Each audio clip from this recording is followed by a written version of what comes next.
I saw a lot of potential, and I thought, that there's definitely something in this girl that we can bring out of her.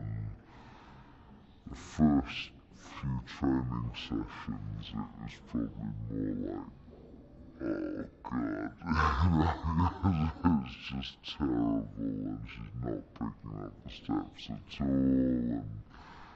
and you think, oh no, I don't know how this is gonna go. But I think she's just got better and better as the weeks have gone on. She's just improved so much, gone from strength to strength. Not just with the technique, but also in terms of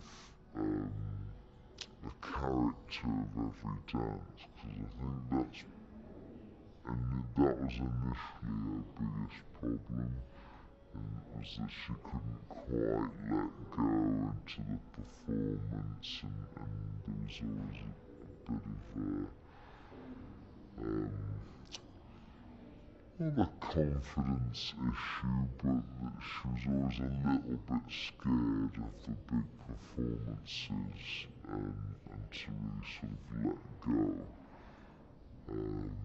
And the more the weeks have gone on, the more she's sort of been